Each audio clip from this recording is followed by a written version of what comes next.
Okay, so I was asked a question by a customer the other day that I wasn't too sure of the answer. They were asking me, they have on their car, most cars now have a tyre pressure monitoring system on it, where it looks at the tyre pressures and it will tell the driver if they get a sudden loss of tyre pressure, which could indicate a flat tyre, and it'll come up on the display, it'll warn you, and it saves you from destroying your tyre. So the question that I was asked was, if the tyres are rotated from front to back, will the system understand it? And I didn't know, because there's two types of systems on the car. There's a passive and an impassive system. And so it depends on what your car has. So we have a car in the workshop at the moment, and looking at the system on it, you need to tell it through the diagnostics that you've rotated the tyres. So we're going to go ahead and do that and see what actually happens. If it understands it itself, or it has to be told by the computer. So we're going to go and try and do that now. So let's see what actually happens.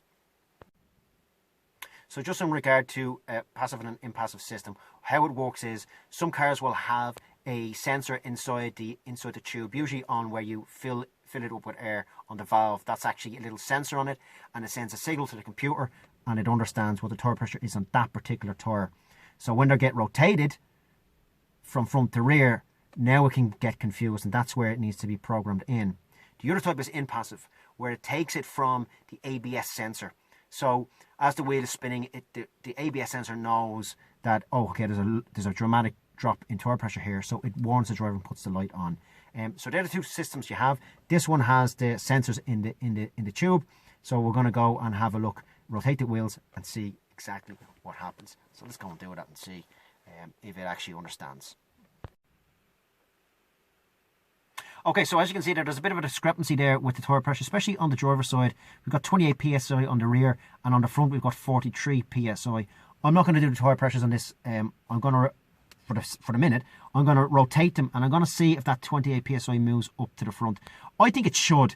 I think it should understand it and it should know, but it depends on the system on the car. This is telling me that this car needs to be programmed. So let's go do it and see if this moves. If it does, brilliant. If it doesn't, it'll have to be programmed in. Okay, let's go do it.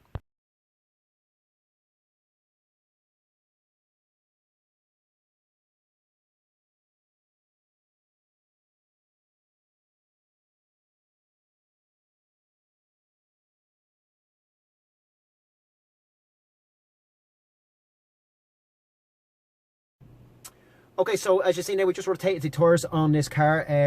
It's still shown on the system that it's 28 psi on the rear, as you can see there. So it hasn't done it automatically. It may do it when we bring it for a drive and reset the system, but I don't think so. So let's bring it for a spin and see what happens. Okay, so we're just back in the workshop after the test drive. The tyre pressures haven't changed, they're still the same. It's still reading 28 psi and 42 psi on the front. So look, realistically the system has to be told through the diagnostics. I'm not sure if my diagnostic equipment has it.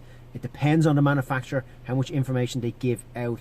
Sometimes they hold on to stuff like this, sometimes they give it out where we can change it. So it's just something to keep an eye on. If your car goes in to get its tyres changed, it might be something the tyre company should know themselves about this, but it's something to be aware of, where it'll just give you the wrong indication, where you think the rear tyre is low on tyre pressures, and it's actually the front now. So we're going to rotate them back, I think, in anyway, but I just want to do that, see what it was like.